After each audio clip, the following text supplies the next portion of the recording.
Good afternoon, everybody. Welcome to Green College.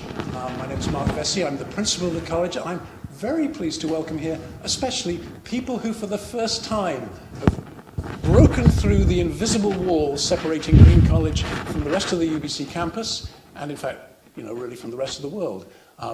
You found us now. You can tell from the mirth in the front rows. There are a few Green College regulars here. They know their way. In fact, some of them actually made paths. They have trodden their own paths here over the years. Looking at you, Grace. Those of you who've now found us, come back whenever you like. Come back for other events in this series, but do keep an eye on our website for all the other events that happen here through the year, open to the public at no charge. All you have to be able to do is find us. Now, I have, as usually on these occasions, the luxury now of simply joining the audience for this brand new series at Green College in partnership with our colleagues. What's the institutional the Center for Chinese Research at UBC, which will be fronted this evening for us by Chun Fu from the Department of Sociology, just across the invisible wall, the other side of Cecil Green Park Road. This is the first in a series of 6 events this year. Yeah, something like that.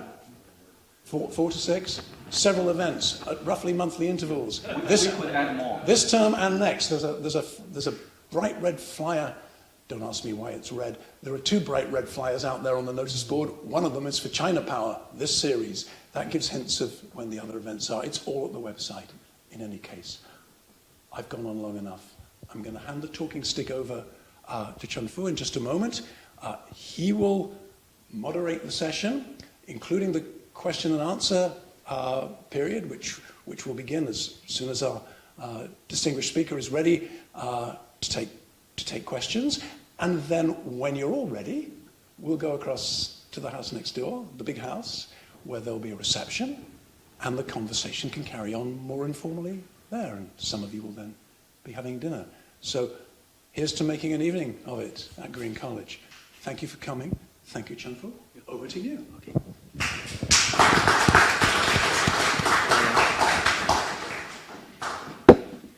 Okay, thank you for the very nice introduction, Mark. I'm gonna do another introduction to introduce Professor Yanjie Bian, our distinguished speaker. We would like to begin by acknowledging that the land on which we gather is the traditional ancestry and unceded territory of the Musqueam people. So it's my honor and a privilege to introduce Professor Yanjie Bian from the Department of Sociology at the University of Minnesota. Professor Bian is also the director of the Institute for Empirical Social Science Research at Xi'an University. He published and edited 21 books and over 200 articles on social networks and social capital, social stratification and mobility, and Chinese society. He has received recognition from Elsevier as one of the most cited Chinese researchers in social science from the year 2014 to the most recent year, and was the recipient of the Distinguished Scholarly Contribution Award from the International Association for Chinese Management Research. His most recent book is Guanxi, How China Works. Okay. I think Professor Bian's research has at least twice fundamentally shifted the sociological understanding of a contemporary Chinese society. First, while sociologists maintain a new liberal assumption, once believed that China's market transition is a teleological process and direct producers would benefit more than redistributors from China's market reforms. Professor Bian shows the persistence of power during China's market transformation. Say people with political connections are still winners. Okay. So second, contrary to the sociological belief that people rely on weak ties, say friendship, in job searches, Professor Bian suggests that students of Chinese society should bring strong ties back in, because Chinese people still rely on kinship and family connections for various instrumental goals. Last but not least, I'd like to mention that there are many sociologists who are excellent scholars, but Professor Bian demonstrates himself as a perfect combination of a scholar and a leader. He was a co-founder of a Chinese General Social Surveys known as CGSS, the first of its kind in China. He was previously the head of a division of social science at Hong Kong University of Science and Technology, and the dean of School of Humanities and Social Science at Xi'an Jiaotong University, where he led when he led these two academic units.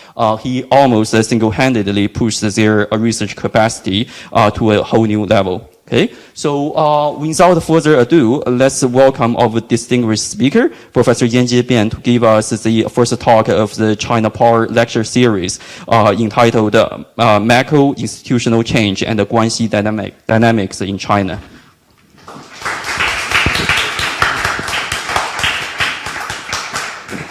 Well, thank you very much, Xiang, for the very nice introduction, and also your colleagues.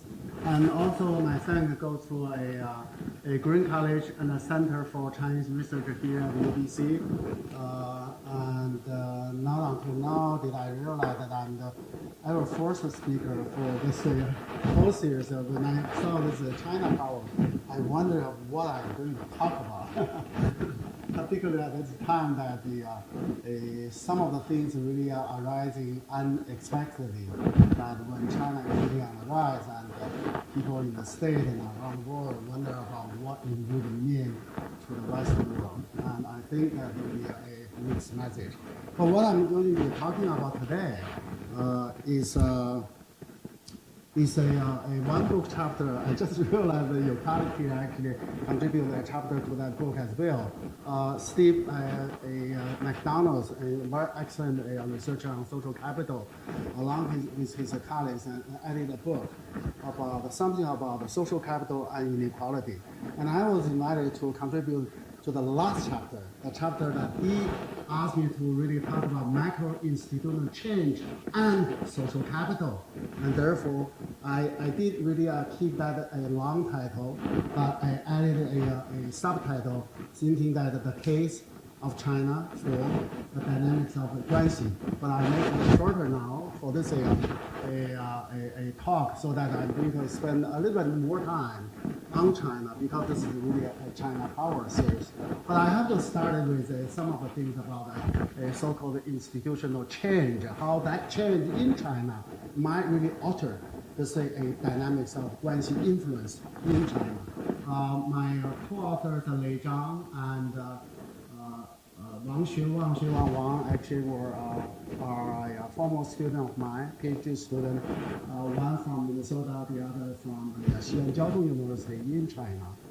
In the last 12 years that I have been affiliated with Xi'an Jiaotong to help them a little bit by internationalizing the scholarly programs by standard. And so I did a little bit in the capacity of the dean first, and then the founding director of the Institute for Empirical Social Science Research. And of course, if there's anything that you want me to do one way or another in relation to perhaps China or particular Xi'an, maybe I can be in some position to help a little bit. So this is kind of my just three major points about this talk. First, I'm going to spend a few minutes talking about the sociological theories about the contextual variability in social capital, and then move to the theoretical model about Guanxi influence, and finally just a little bit a summary empirical evidence. And Qiang really reminded me that being a quantitative scholar, I shouldn't really offer too much about the equations, the numbers, and so forth. And keep in mind that I'm not going to talk about those things at all. To talk about the complications behind, but just some of the results. so that everybody will be able to read it. And of course, I can read it. So it's not about that, I believe. Okay. A few minutes here. Whenever we talk about sociological theory, when Steve actually gave me this job, and I like the job because in my previous work, I was talking about how changes in China, macro-institutional change in China, within China, might really alter this profound Guanxi influence. But he asked me that please extend your talk to a theoretical level by covering a sociological theory, general theory. And in that regard, I took a few months and working on the literature along with my co-authors. And therefore, in the end, we really talk about what culture, economy, and organization are the three major sources of contextual variability in social capital, right? If social capital is defined as commonly by anybody as the tangible and intangible resources embedded in and can be mobilized from the network of social relationships. And in that regard, I believe social capital is everyday phenomenon because that really occurs to everybody almost every day. Yet, and if you really think about the generation and the impact of social capital, in fact, although it occurs every day, but that is institutionally contextualized. Yeah? For example, the culture really offers some of the beliefs and values which would be really the source of the code of behavior, and therefore certain social relations will be really generalized from the social capital will be really generalized from certain a social relations in some culture, but not in all other cultures. For example, if I began reading a philosopher, Hegel, sociologists, and Max Weber and Parsons, and all of them really are comparing the West with the East, and particularly using China as the case of the East. And therefore, if you really look at the Western culture, particularly the Christian culture, and this is where the social relation on the personal level will be really established in common reference to God, yeah? And that consequentially, right here, in God, and consequentially, a personal network and a friendship network are actually established among the people of relatively equal status in reference to God, and therefore the homophily principle really dictates the social personal network in the West.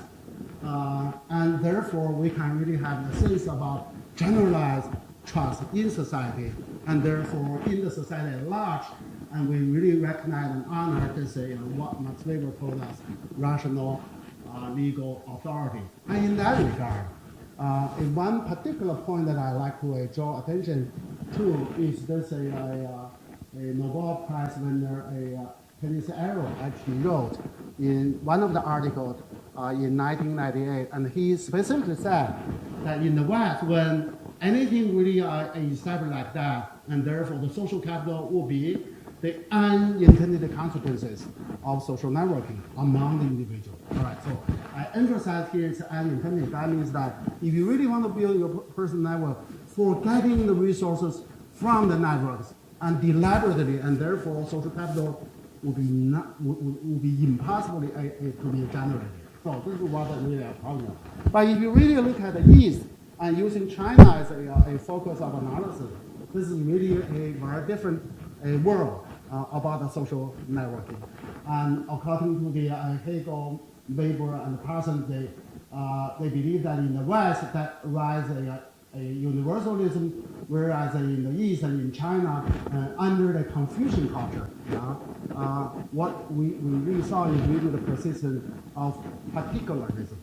Particularism, in the sense that if we have read the philosopher work and Tu Weiming, a leading philosopher at the Harvard University, and management scholar in England, Max Boisseau and John Child, they published a few articles in the late 1990s and talking about how Confucian culture really had the impact on the so-called Chinese path to modernity, rather than China wouldn't really follow this Western path.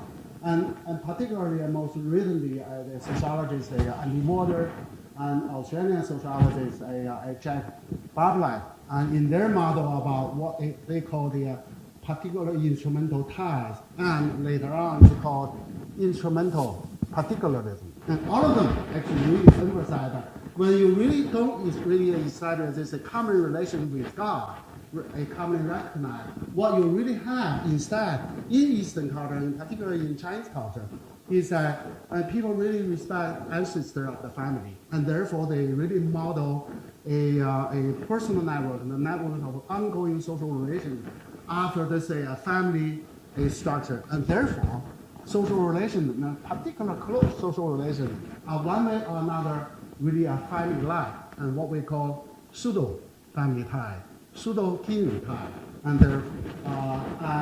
so this is instead of only homophily in the Eastern social network in Japan, Korea, Singapore, and Chinese societies, mainland China, Hong Kong, Taiwan, and so forth. And the empirical study really show that the hierarchical nature will really characterize a Chinese social network and East Asian social networks. Hierarchical in that sense that there is a elder, there is a follower, there is a supervisor, there is subordinate, and there is a big brother, there is a brother and a sister. So in that regard, the hierarchical. So this is why we really see a consistent result about a particular task that matter more than what we call universal task. And therefore, in that regard, and this is what kind of the implication that I draw from that regard. The social capital is not, as what Ken Sarah would say, the unintended consequence of social networking, but rather it is the elaborate networking building of trust, loyalty, bond, which would facilitate favor exchanges. And this is some of the things that I was talking about in one of the latest books that I did, Guanxi, How China it works. All right, so if we really talk about the economy, this is culture.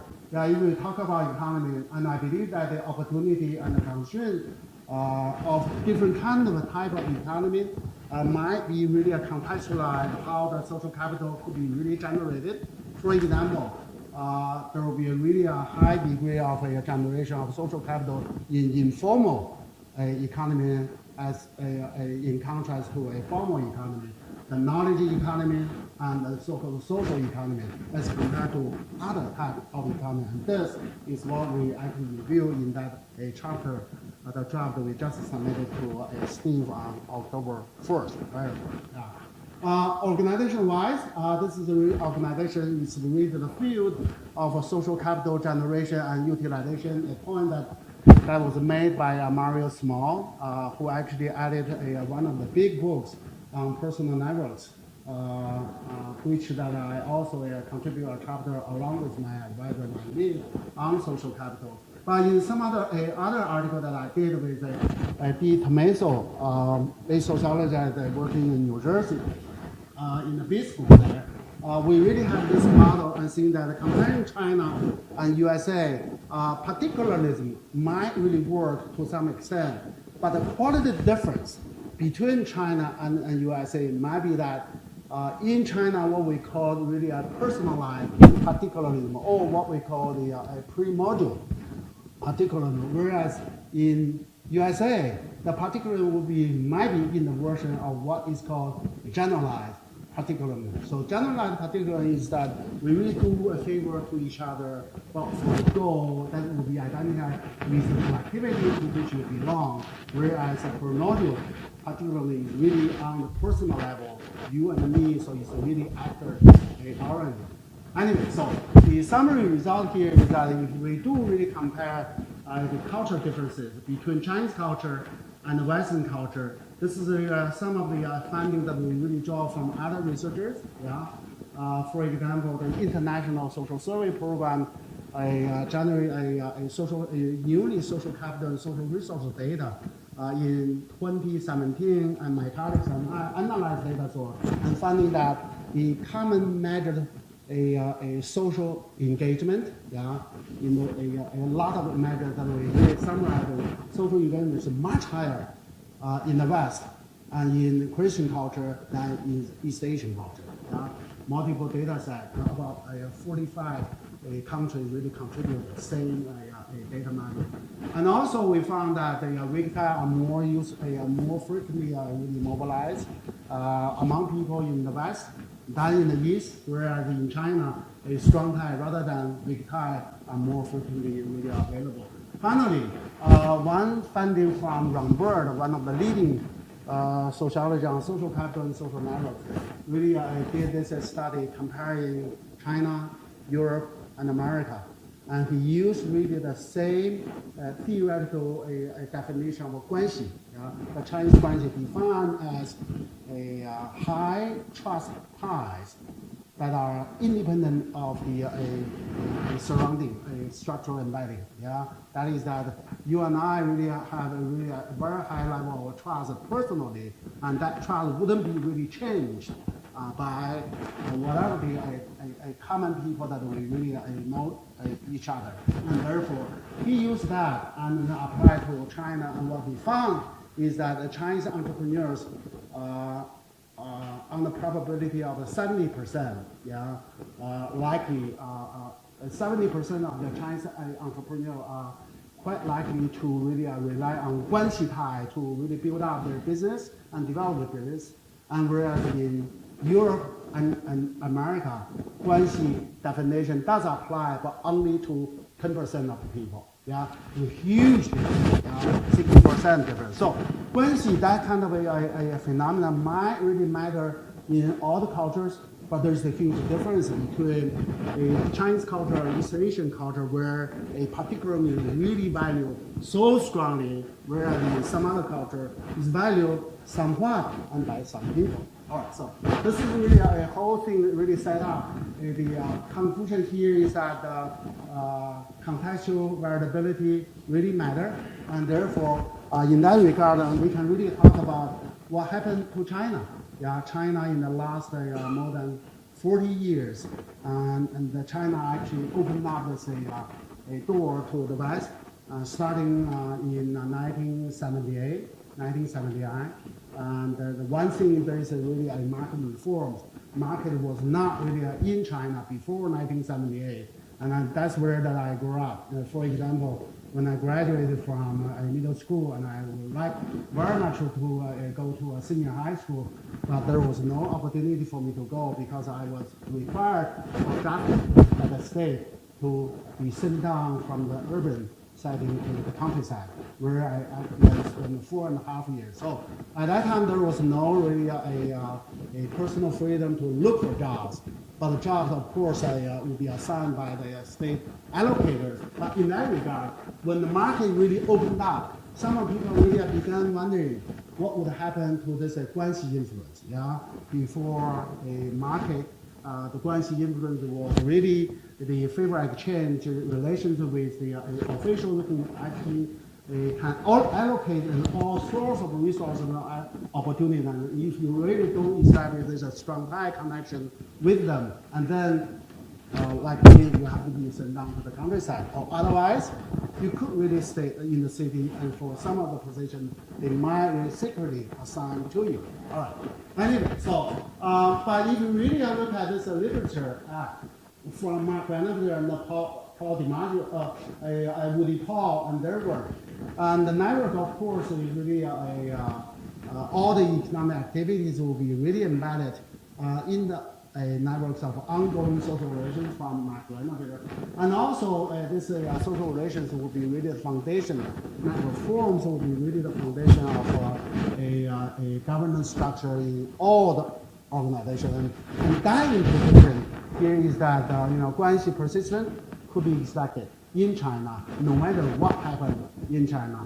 Yet, there was a very excellent researcher from UC Berkeley and Doug Guthrie, who actually went to China to study this, and from the interview that he really collected a lot of information from the managers and the entrepreneurs, and particularly those people who still make the decision in the state-owned factories. And everybody will be really keeping talking to him, saying that, oh, Guanxi matters before, but now no longer. Why? Because markets come, market rationalize, and therefore we have to do everything according to the rationalization of the market system. And therefore we ignore this Guanxi favoritism, because if you really keep doing the Guanxi stuff, and then you are going to lose. Yeah? And so this is very different. And therefore, in 1998, we really published an article in China Quarterly talking about when markets here, when markets really rationalize, and there will be one day that Guanxi will be on the decline, and then will be really wiped out. They say a marketization. Empirically, if you really keep reading a lot of different publications from a school of leading scholars, anthropologists, Mr. Yang, a Vietnamese sociology, Nan Lin, management scholar, and David Mack, and so forth. Everybody, yeah. And one of the empirical study published a few years ago by Heather Hiffman in ASQ, and he's really talking about all different kinds of political, economic, and managerial and personal connections matter hugely in China, and therefore you really have this kind of a three parallel possible theoretical propositions about how a Guanxi might matter in transitional China: persistent, declining, and arising. Yeah?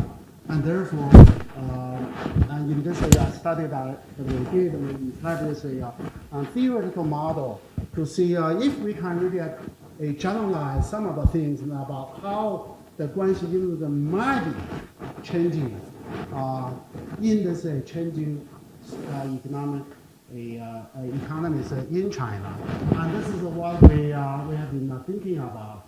And I think this model, the first ever talk that I gave about a very early version of this model was in 2007. So that's 15 years ago. Right?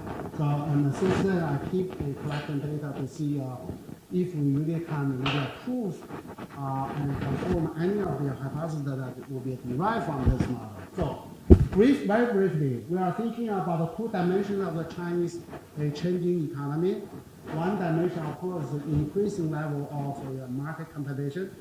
Before, it was really close, still monopolized, but right now, we're open more and more from the local level to the national level and to international level and global. On the other hand, the planning economy has been changing on all different kind of dimensions of institution, economic institution. But there's one thing that I noticed, which will be what we call the increasing degree of institutional uncertainty. Yeah. Which we really follow this definition of Dr. North, which I'm going to elaborate a little bit later on. But right now is that when there is a planning economy and the rules and everything will be really set up within the planning economy, and the uncertainty was pretty low, even if that there was no personal freedom. But when really a economy really opened up, and you can really do everything. But so is really increasing of the ambiguity of the rules set up, and also the non-transparency, so that they really do some of the things behind the doors, and you really don't know really what's going on, particularly among the different localities in China. And also when there's a coexistence of the state and non-state sector, and coexistence of the redistributed and market mechanism, what you really have here is really the incompatibility between the different set of the group, between market and non-market. All right, so for this model to work, I'm going to elaborate a few things before we can present some of the empirical evidence that we really gather. Number one is really the definition of Guanxi. I have written on this defining and characterizing Guanxi for many years.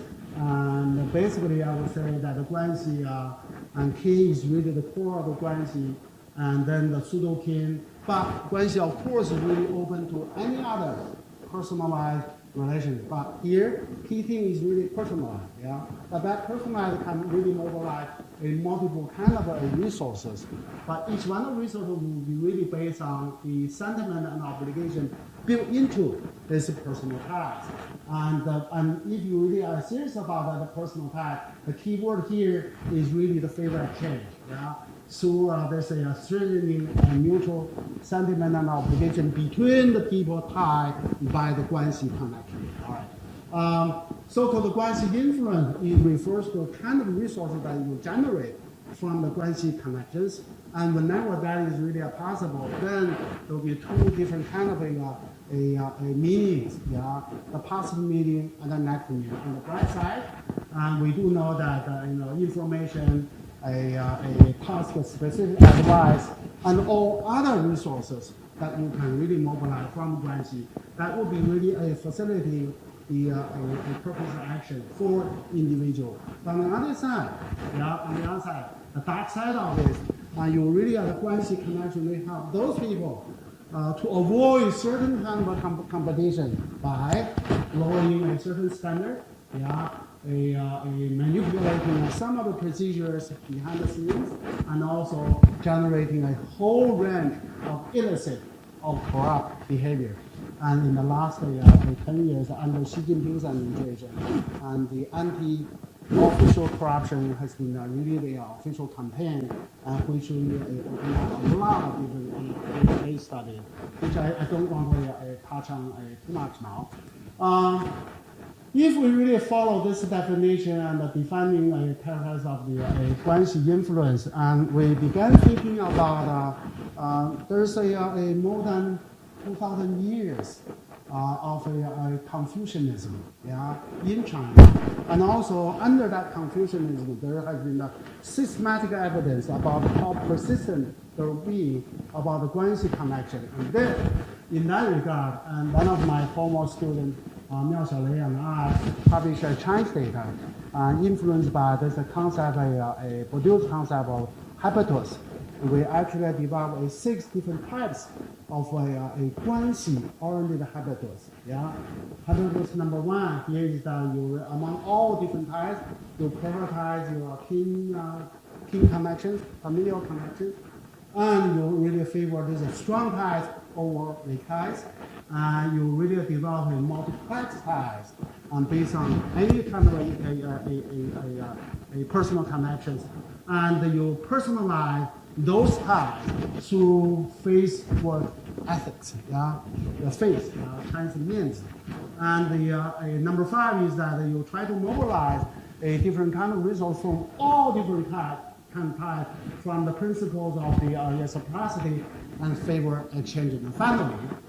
You try to expand your personal network by converting some of the weak ties into strong ties, into this a personal egocentric network. Now, if we are serious about those kind of habits, and one conclusion here is that there's a persistence of the Guanxi building in Chinese culture, whatever the social change that you might really measure there. And therefore, it is really hard for us to really study that and how that might change or may not really change. For this specific study, we even if we keep that in mind, but we don't really measure that whether there's some changing degree of a Guanxi habitus, but rather we focus on the market competition and institution uncertainty because of one of the points that Oliver Williamson really made in one article that I published in 2000 when he summarized his theoretical work about a transaction cost theory. And in that article, I actually noticed that early in the introduction, he said that all social sciences really are concerned about social change, variability, variation, but the pace of change is really different, and therefore that job then research will be really taking on by different kind of scholar about a different kind of a pace of change. When the price really change every year, this is he actually used a very simple mathematical theory, 10 by the power of 0, and therefore price will change every year. Yeah? And of course, this is a roughly measure. This is what a new economy will be really a study. And then a change of the rules, yeah, economic institutions. This is really a change by a decade, yeah, 10 years. And this is what he said, this is what I studied. Yeah, a transaction cost theory within the institutional change. And I think that would really apply frequently to China, because China really is going to change that we really see every decade and even every 2 years, 3 years, 5 years.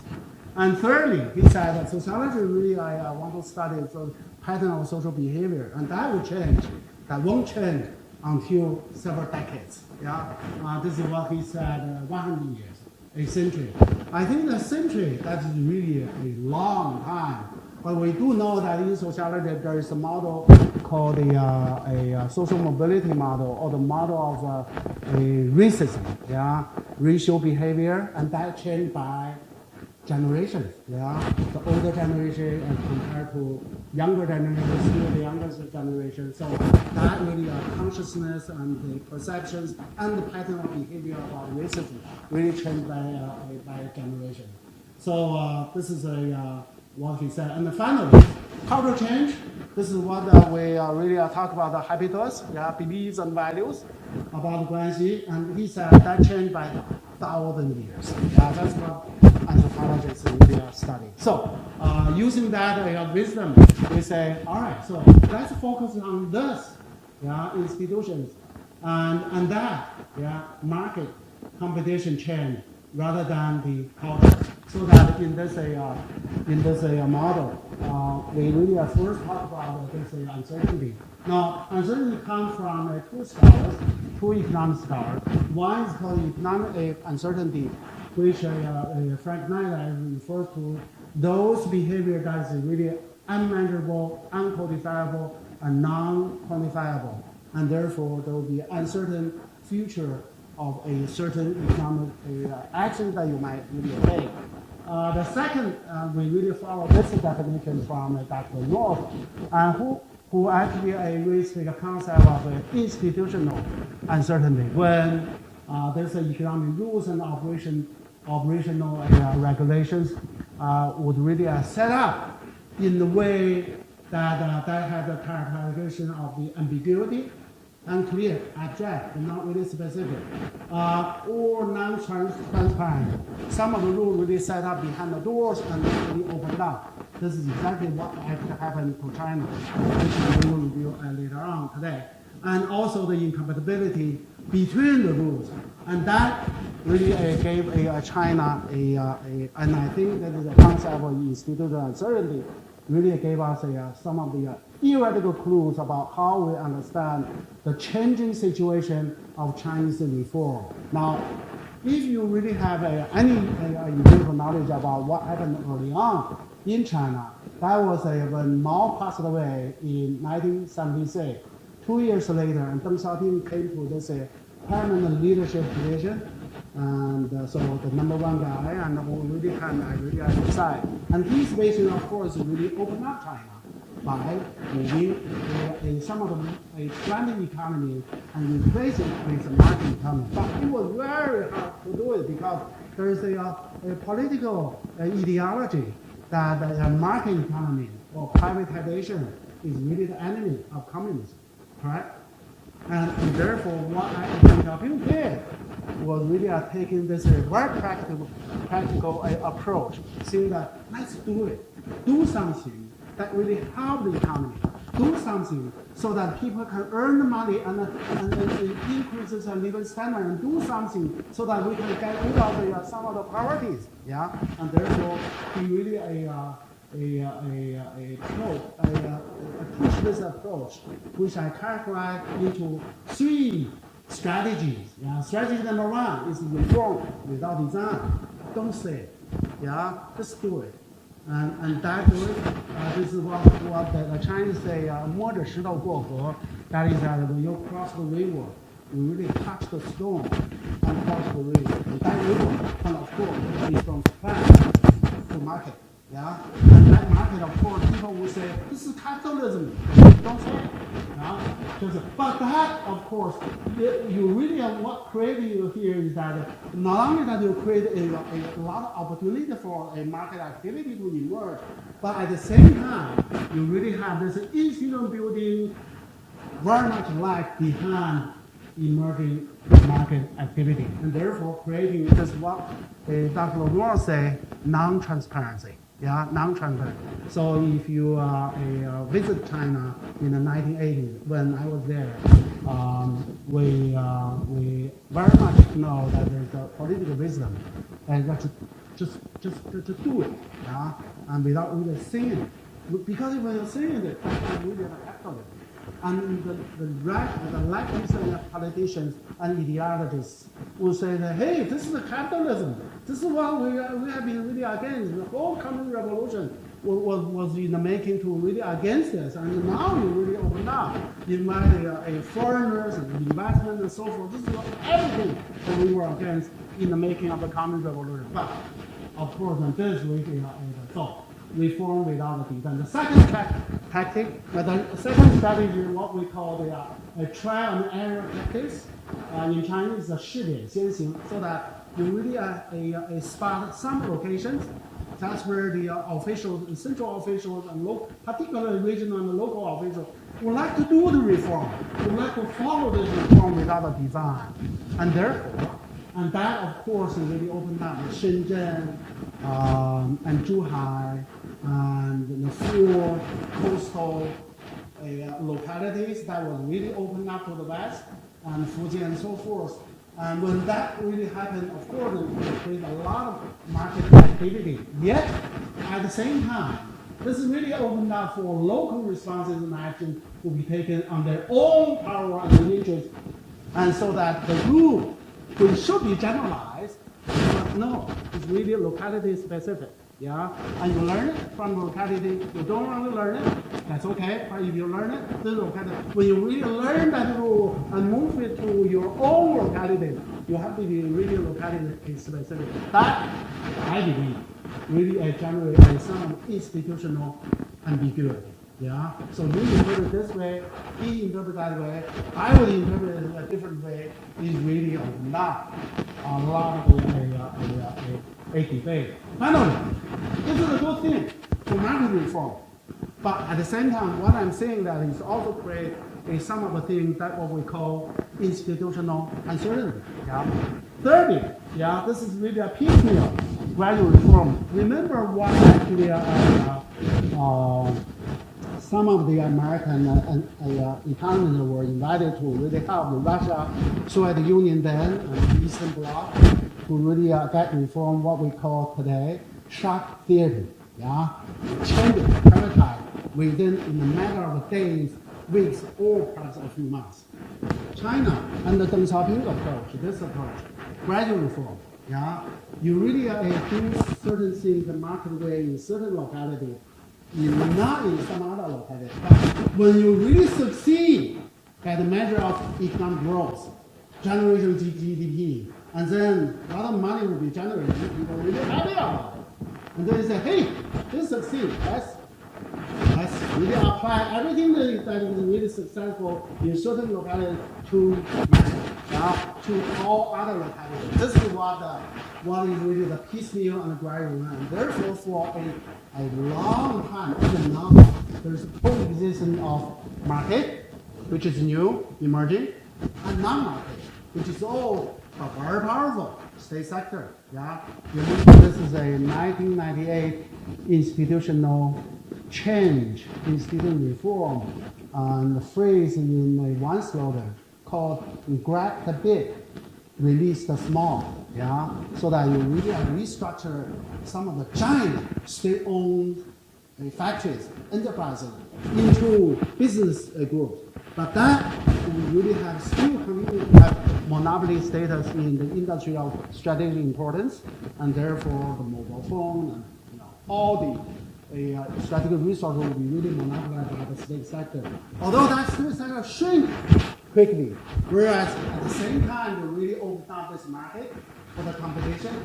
Release a small means a medium, small state-owned enterprise that can be privatized. And so the individual entrepreneurs can really create that. But for this long time, because of the coexistence of the redistributed and market institution, and that really generated what I would call, by following a Dr. Moore's term, incompatibility, 非兼容性, 非相容性, in Chinese. All right, if you really wonder about what this image that China is really in big chaos, anything is really uncertain. Anything is really changing. Anything is really, you cannot really say that anything will be really settled.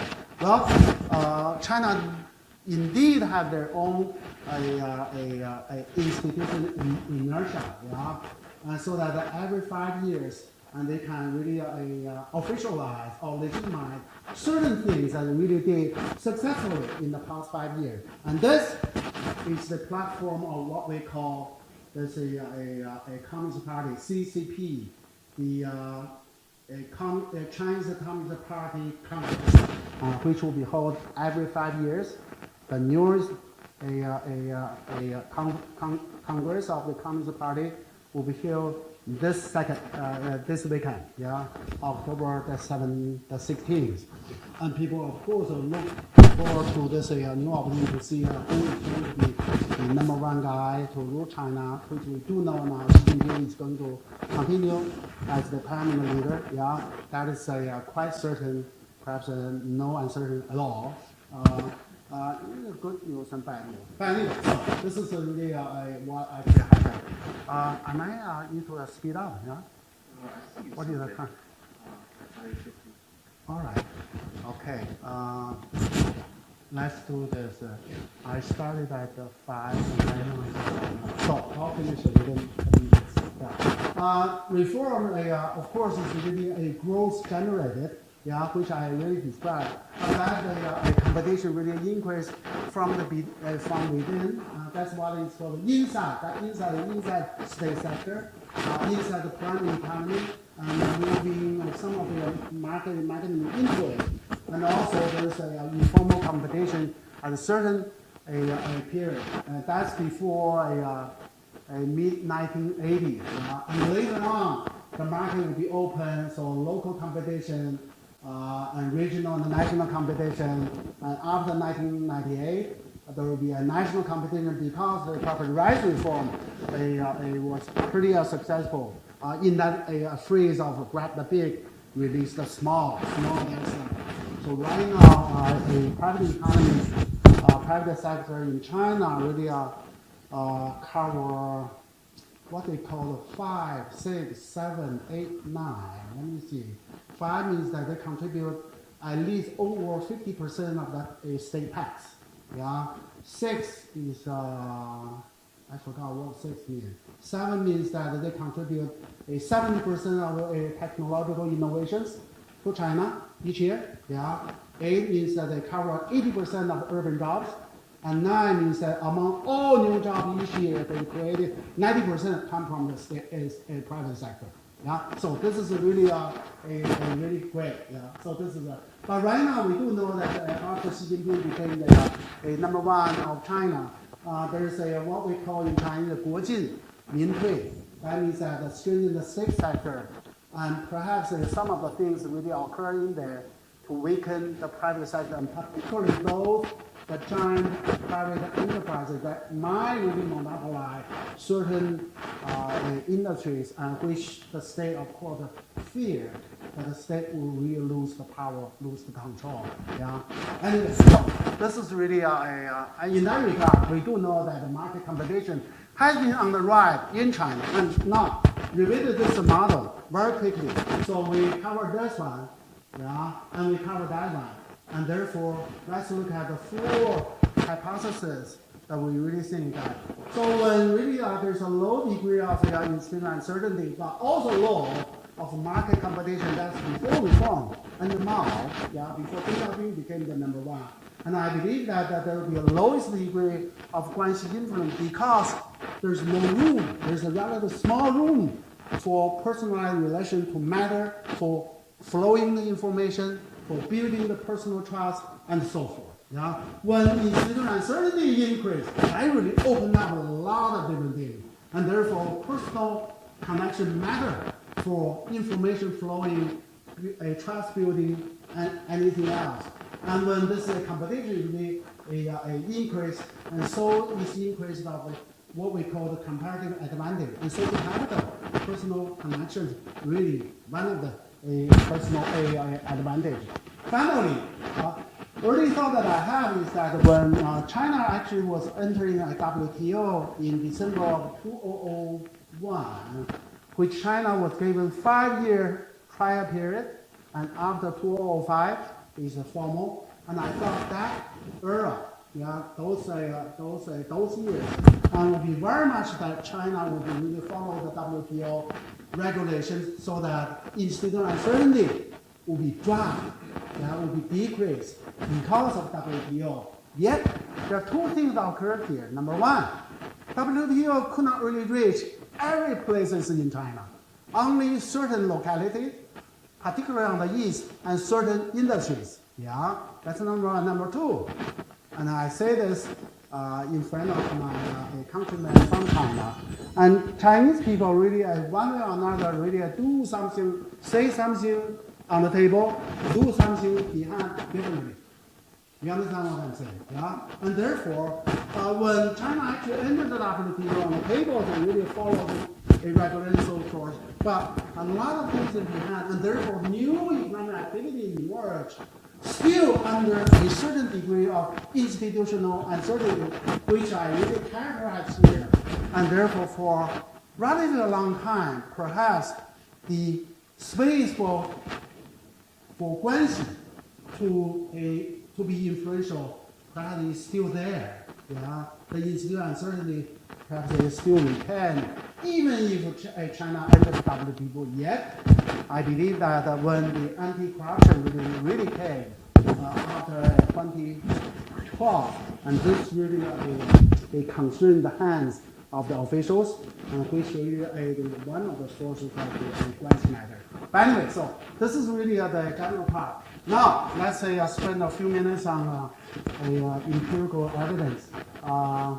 This is why that I keep my position affiliation in China.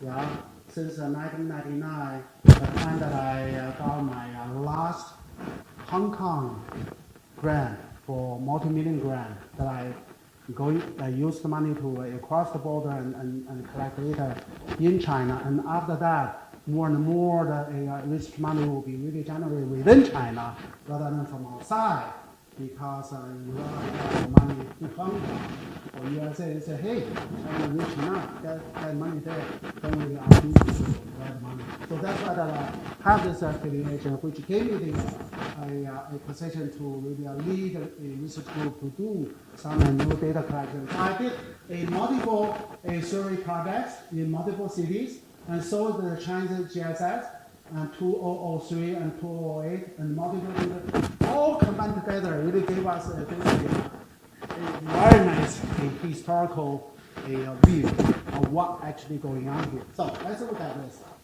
This is based on, I believe, N is greater than 20,000 individual respondents from the survey who really offer this accurate information about their job history, including their job searches. So this is what we ask, when did you get a job? Before or in particular year? When you really get a job, did you really have anyone who help you with that? Well, it shows that early on, before reform, there was an influence of a Guanxi or connection. Connection mattered, but only 40% among the urban jobs. Remember, at that time, China was about to open up, and market economy was not there yet. This is all under the state control, and now increased a lot until around the time of 2013 when Xi Jinping became #1 of China. I think that dropped quite a bit. So at the same time, we really decompose this one into two things. One, you get someone to help you with the job, but this someone gave you the help which have the nature of what we call informational resources, because They actually gave me information about the job so that I apply. Yeah, this is exactly what my grandmother and other people really think. That's what's going on in the Western economy. Right? Yeah. Or he gave me the information about the particular workplaces where jobs I actually have working on, so that I can really apply this way or that way to fit into that job requirement. Or gave me the advice about how to apply that job, assist me in preparing my job application, and finally just preparing my application because I didn't really do it. He did it. Yeah, my uncle really did it. All of this we would call the informational assistant, informational resources, or what we call the network information, right? Because this connection matters for the job applicants, not for the prospective employer. However, after this, if you really look at this, what we call favoritism or potential influence, this is what he helped me deliver my application to the hiring organization. Now, in the Chinese context, when someone helps you to deliver a job application to the hiring organization, it's not just drop it. Yeah, before they drop it, there's a personal talk. Say, hey, Chang, I like you, her, how beautiful you are. Smart guy, smart girl, and you come from UBC, you got degree, so, well, this is the application. Would you really consider? All right, so this is really small talk. And what I care here is really the personal influence upon, let's say, a potential decision maker, right? And if this is really a very shallow level, superficial level of influence, if you look at this, from the in-depth interview, that we really collect a lot of information inside from the interviewee and who followed me. I did that, and therefore we make a list of all of those things and ask the respondent in the survey, please check all things that apply to the job that you applied in that year. They really did it, yeah? Check and check. Not everybody, yeah? So disproportionately. This is really do a lot of things from here, very superficial kind of influence to very deep influence. He did the job. Why? Because he's the decision maker of the hiring authority. He's the entrepreneur. He's the so this is really now if we read a partition that Guanxi into social connections, we call it network assistant job, into network information early on, very close, network influence, very close, and then divided just a little bit after the property a reform, 1998. Right now, a little bit back. But the overall trend here is that when someone really get somebody to help you get a job, both information and influence matter maybe at the same time. This is the trend. Now, the next one that we really have, this one, is what we call the marketization. And we really don't have a composite index of the marketization. We do know that Shanghai is one of the leading Chinese economies really developed that index. But this measure actually after 1996. He didn't really have the data early on. For our analysis, we really need a prolonged, let's say, cover of more than 40 years. And there's a very simple indicator, which is non-state sector or private sector. Yeah? And that will be almost zero early on, and now it's about 70%. Yeah? 70%. And finally, this is also what we call the merit-based screening index. I'm not going to talk too much about the methodology we really have in order to really conduct it. A very simple information that I can tell you now is that in the survey we asked that when you really apply for that job, were you required to really submit your application by telling you what education that you have, what training, and so forth? Yeah?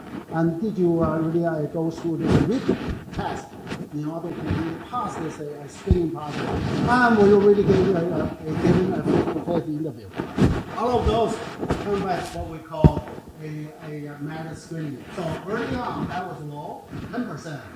But as long as the market informed change and increase, but not to the extent of Guanxi influence. Yeah? If you really look at this, much lower early on. Yet after 2015, this really shoot into the sky. Yeah, shoot into the sky, and the Guanxi really dropped right there. And that on a trend when you really have this reduced institutional conservative or institutionalization, what we call the merit-based institutionalization, then that practice can really have to turn over the Guanxi. All right, is that true? All right. This is a summary result, and that is really true. The first model here, that shows that this is what we call auto-regression. This is what we call the institutional inertia or cultural inertia of Guanxi influence. What it means? It means here that my brother and my close friend really got a job last year through Guanxi. I'm going to do it this year. So pretty strong when you don't really have any exogenous variable. But now we have really this in the model 2, we really put into this privatization, which are our indicator of a market competition. When the competition increase, so is the increasing the Guanxi influence, because the different variable here is a network assistant job. This is the curve. Okay. But that institutionalization, and this is really the reversal of institutional uncertainty. So that when uncertainty dropped, and when the institutionalization increased, the Guanxi influence dropped hugely, negative. When we really put everything in, interaction here is very, this is still negative, that is still positive. So my interpretation here holds. So is hold right here, right? The Guanxi inertia, the hypothesis.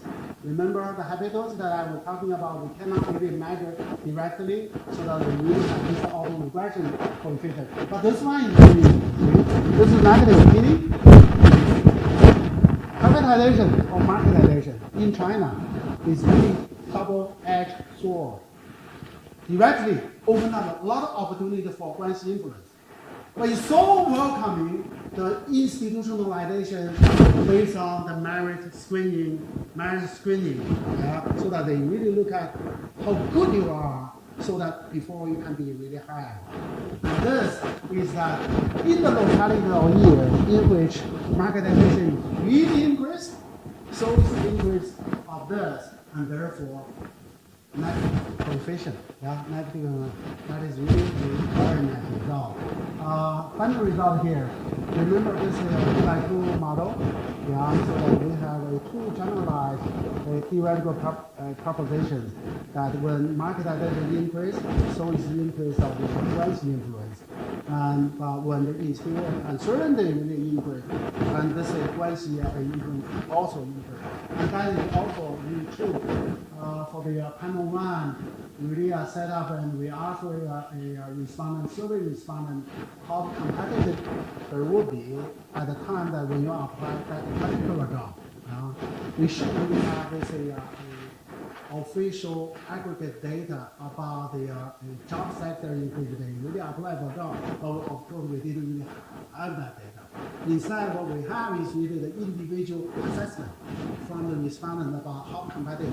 So they say no competition at all, no competition, some competition, high competition, usually high competition. So we really use a boundary variable. Class all the categories in 1 and 2. So in this model, in panel A, we really say no competition, low competition, all others are high. And if you really look at this, institutional uncertainty based on that MSI, this is low, this is high. And so when we hold this one as a reference point, given the degree of 1, watch out. Odds ratio, that degree increase 1.306. That means that 30.6% increase only because of the increasing of institutional uncertainty, from one degree to another degree. And competition increase, so this one is increased.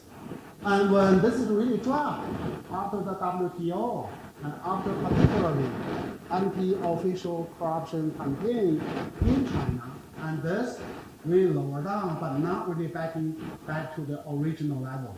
Now, if we really change that a dummy variable so that we really put this low competition is competitive enough, all right, move this into this category so that we need only no competition at all in this category.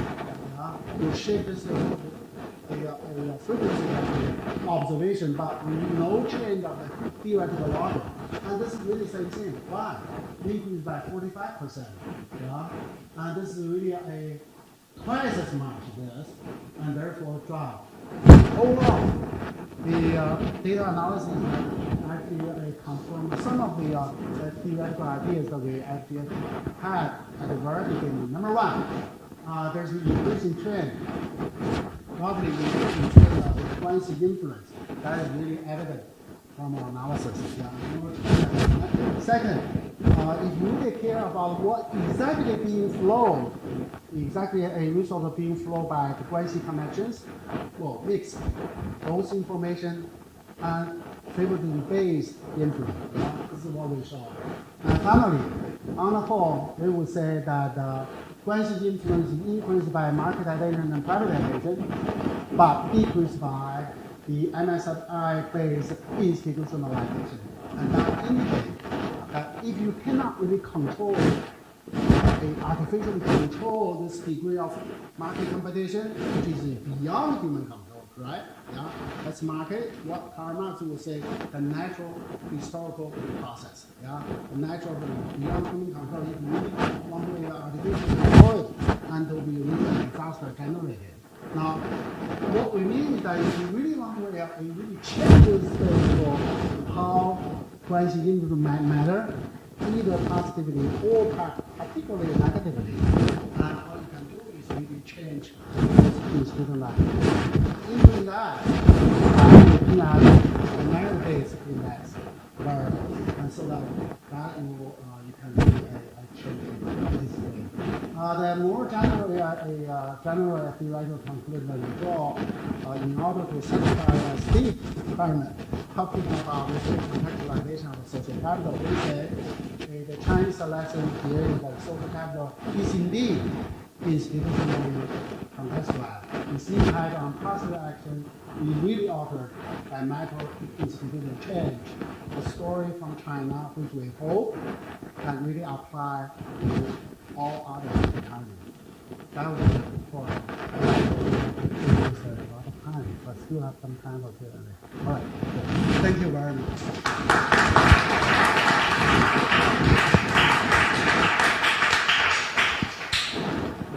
Okay, we thank Professor Bian for this very nice, informative, and passionate talk.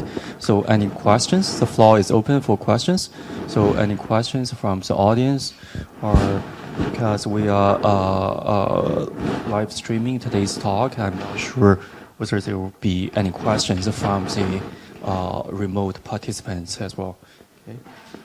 Okay, yeah, okay. And if you do have a question, raise your hands so that pass the microphone to you so the live stream audience can hear the question.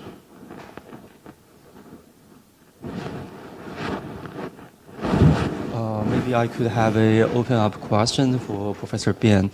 So I do believe that Guanxi is one of the definitive feature of the Chinese society.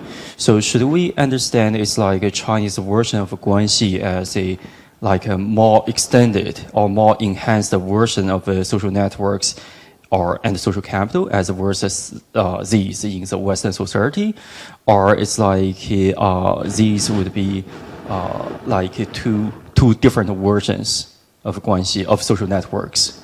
All right, very good question. There's been debate about how to actually characterize and define Guanxi.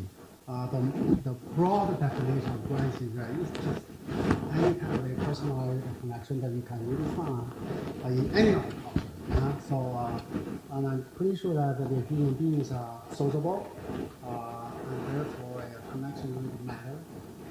Connection really build and restructure every day. And but the Chinese lesson here, the Chinese story here is that the 6 types of habitats. You really prioritize what you actually have from within the family first. That's really one Chinese character, and then really a use of the what we call the a Chinese familial ethics to really characterize and personalize all connection. And that I'm not quite sure is really can be found in non-East Asian cultures, particularly in Western culture. I've been living in the United States since 1985, more than 30 years, and I spent some years in Hong Kong. I travel quite a bit, and I think there's a common theme between a Western culture and Christianity and Eastern culture and Confucianism is quite clear. That whenever we have this commonly identified God, where you think that really a general life matter for everybody, and therefore you can really establish a relationship among us in reference to God. And this is the lesson that we learned from philosophers and founding sociology here in the United States and in Europe. So that is really missing from Eastern European countries, from the Eastern Asian countries. The notion here in China, really basically a concept, the differential mode of association, whereas in Japan, scholar like a Japanese scholar will say that society is what we call working society. Similar version of what we say differential. So Korea is the same thing. When I was visiting Korea and working with the collaborator there, and therefore we really have this dinner time, lunch and dinners. What I actually observed in Korea was that when a former teacher and the student really drink to each other, you know what they do? The former student, cheers. That's what we do. Cheers. I respect you, but I don't want you. Yeah. In the Western culture, we don't see that. Yeah. The equal status characterization is what I feel like I observe here in the West. Why? When I read this Hegel and Weber and Marxist, each one of them really said that this is really a religion, a good thing. And religion, of course, is the source of the whole behavior about what is right for you to do and what is wrong for you to do. And East Asian culture really have this respect to the ancestor, respect to the elder, respect to the family authority, and that and extending beyond the family confines and really apply to the social circles. Something that Yang Shuming actually described in his book, Essential Character of Chinese Culture, published in 1948. Thank you for the very nice answer. I'm actually reading that book now. Very nice book by Liang Shuming. Thank you. Thanks very much for a fascinating talk. I'm Kristen Hopewell from the School of Public Policy and Global Affairs and the Center for Chinese Research. I wondered if you could say more about how you're conceptualizing institutional uncertainty, and also whether you see this as increasing or decreasing today in contemporary Chinese society. I'm thinking, as you mentioned, post-2013, with the strengthening of the state sector, weakening of the private sector, a lot of policy or regulatory volatility directed towards the private sector, whether you're talking about regulation of the property market or regulation of the tech sector, it seems like there is a lot of increasing uncertainty. Is that correct? How are you thinking about institutional uncertainty, and is it growing or declining? Thank you very much for the question. Good question. Tough to answer. Yeah. China is big. Whenever we say something, we observe something that's local, that's has individual specific and so forth. And we fractalize. This is China. It's really dangerous. And I really take that risk because I always try to listen. I'm not going to really offer some of the reasons why Guanxi might matter on the right, persistent, or on the decline, which are not going to happen. So of course we really need this plan. So the idea that I came up with the institutional uncertainty will be really encouraged by two things. That are, number one is really the type of north we're talking about, and that is really observed not just in China, in all of the economy. One thing that I didn't really say specifically is that I believe that if you really look at the Western world, and there will be a certain period, that's the change, the economic change, was quite gradual, small, peaceful and stabilizing is some of the character there. But some of the period that the economic change was really rapid, and China really gave us a really huge opportunity to observe that. Russia and so forth. That's my observation of what's going on in China, particularly when I was living in China. I was born in China in 1955. When I was in third grade in elementary school, and a Cultural Revolution broke up and interrupting everything. So that blah blah. And then I was sent down to the countryside. And in the countryside, you really observe how the poor people really were starving. Didn't really like collectivism, because under the collective farming, people really want to give a full energy to the work of your son and to the field. Why? Because when the more energy you put out, the more tired you are, and then less likely that you can work for yourself. When you get back home and not your countryside a working experience called IPA, like 4.5 years. Because at that time, each household really around their home, they really opened up a small spots for growing a summer crops. And so they, so in the farming, even if we actually had a hard-working style, and therefore the allocation is there. The only 10 life points is what you can earn for each day's work. Yeah. Some of people could produce a lot. Some of people could produce a very small amount.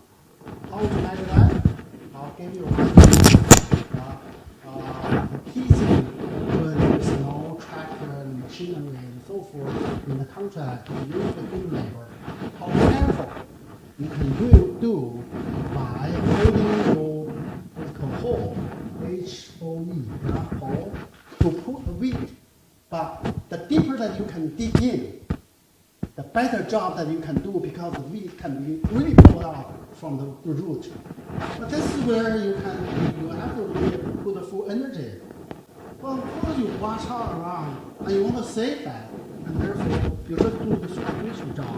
And nobody can really see how good it is. And that's all. And there's one of the leading Chinese economists. This is a guy from Taiwan holding a position. Li Fu, who got a PhD degree from the University of Chicago. His dissertation, I read his dissertation. Oh, this is really nice. He said the collapse of a collective farming was because the quality of work that was done by the Taiwan farmers and Chinese peasants was not able to be unmeasurable.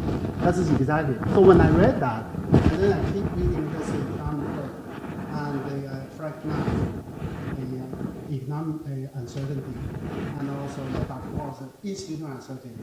And I'm thinking about his concept, looking at China, and I thought that's exactly what was going on in China under the reform. The reform created, opened up this opportunity, but at the same time creating a huge debate of changing this increasing institutional uncertainty. And then I really link this to how Guanxi matters. What is Guanxi? Why connection matter? Connection matter under two situations. One, nothing else has worked because uncertainty. Connection can really work to help you. Second, comparative advantage. Yeah, you have human capital. You really have a great idea to really capitalize on certain information and so forth. But the connection really matter for you to really have the new things to learn from other people. And connection really matter for you really capitalize your idea, not in the specific spot that where you are, but in some other places. Yeah, you are situated in the slave sector, but market opportunity of making the money out there in the market. So you really need to connect with this. So when I have this, and I think the institutional connection really create this what I call the Guanxi space or networking space. Yeah, and environmental space. This is how that I got that idea, and I have trouble imagining that concept with the Chinese data. So eventually, because I'm interested in this the job opportunity and job search, and therefore from the interviews and learn this, some of the insights about all different paths, face to face, and so forth. That is some of the things. But I think that the kind of method should be improved by paying attention to every level to see how you will have this concept of job market, occupational market, or the market within a certain industry and certain years. You really have data to look at because uncertainty is not individualistic. Uncertainty is not uncertainty. It's a macro level institution, and that should be the level. But right now, the alternative approach, because of the so if eventually we can really do this innovation in terms of different markets or different major industries in China, and over time we have, let's say, official aggregate data to really measure the institution. I would say the paradigm in order to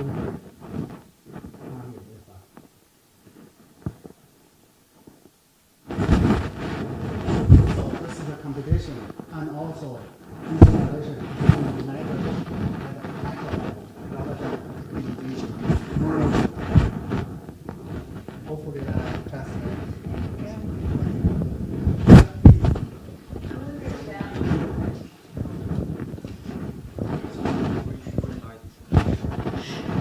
In the U.S., there's a whole ideology of merit-based promotion and hiring where the social capital and the embeddedness of social influence on mobility is much more disguised. So affirmative action debates, there's, well, why should minority groups be given preferential admission to universities when other people just have to take a test? But then how do some families are able to hire their tutors for their kids and get them to have higher scores, get them into schools where they're mentored? They don't call it influence, they call it mentoring.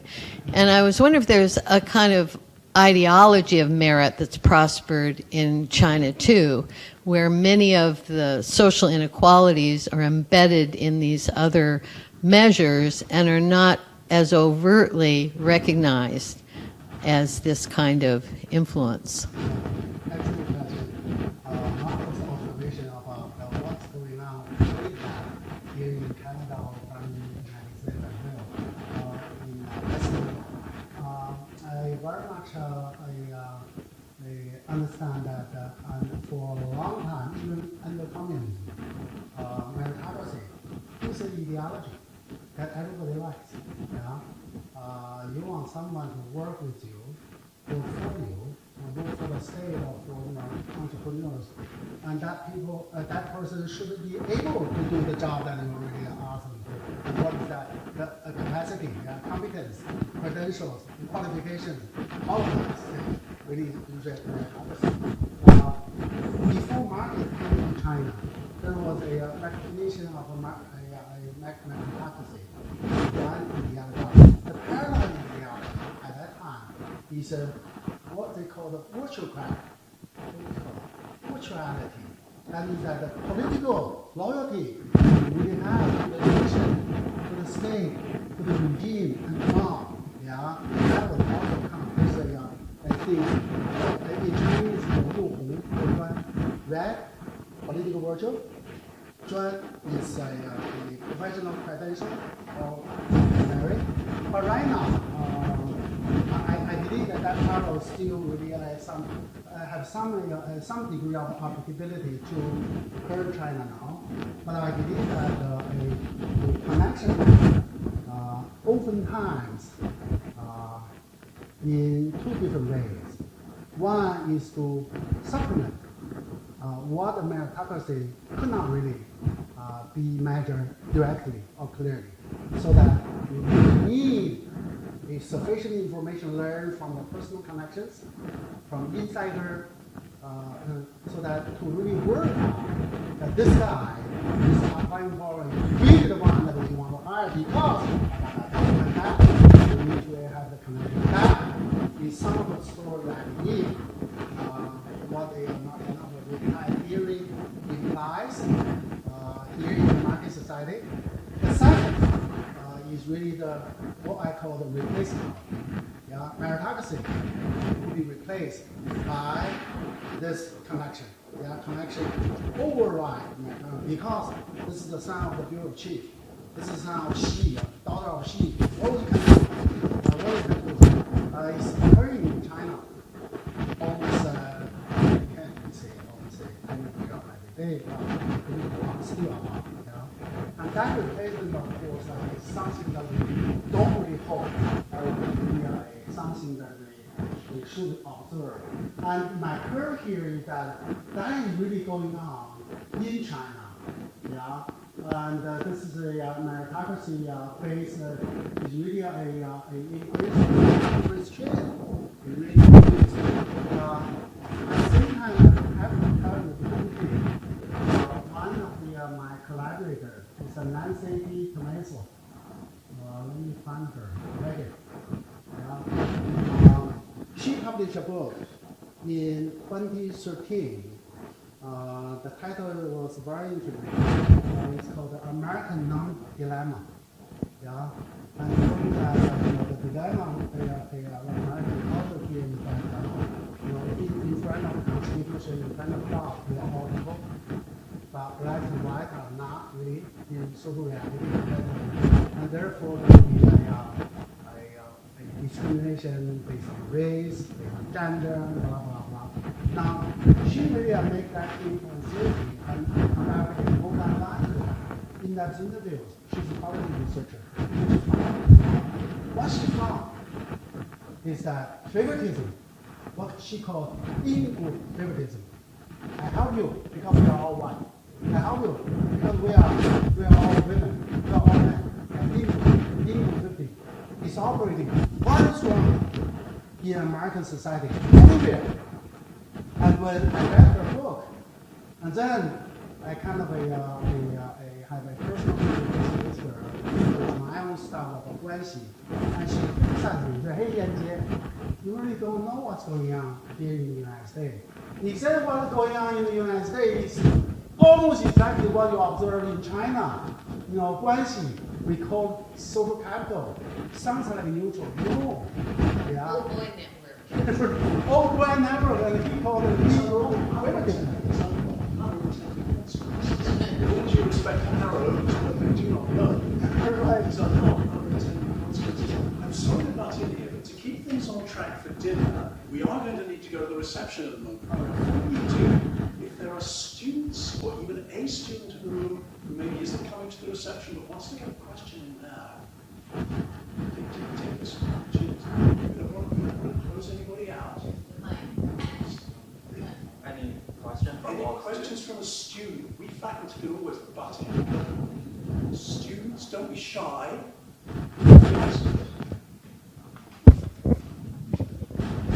Hello, Professor Bian. I'm a visiting student in UBC Department of Sociology. I noticed that you mentioned in the dynamics of Guanxi influence in China, in transitional China, you mentioned the concept of compatibility. I wonder whether it refers to the relationship between state sector and private sector. And after also the post-WTO period, I think there has been a long period after 2001. So I wonder, are there any changes during the post-WTO period?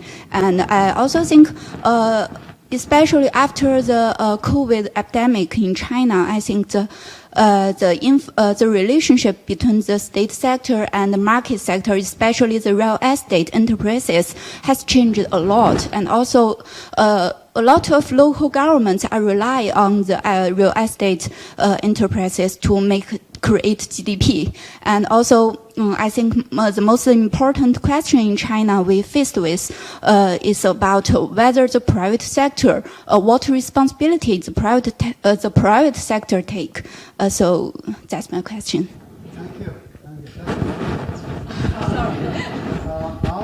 I'll pick one. So that I think when I was talking about ability, I refer to coalition of the two different sectors. The market of each sector will be really different, and there's a conflict from each other. Unfortunately, we really didn't measure that directly. Yeah, we can see that on our basis that I talk. When you mentioned that after COVID-19, the food sector we are really kind of integrated, and more compatible with each other. I don't really have the empirical evidence or stories about that, and I really lost track over the years. And this is what I'm focusing on since the December of 2019. This is the kind of first trip in the management travel by air that I took, and so I'm getting that make it possible. So I wonder why there's a certain a crisis like COVID-19 might really will be really a service of what we call something they don't really talk to each other, talk to each other. I think common crisis like that, a lot of natural crisis, social disaster, might be serving as a tipping point where people really in different sectors, in different situations, will face the same common future. That's how that you can really work together. That would be really an interesting operation that you make. And I hope that you can have more serious about it and do some research. Thank you. Thank you. Thank you.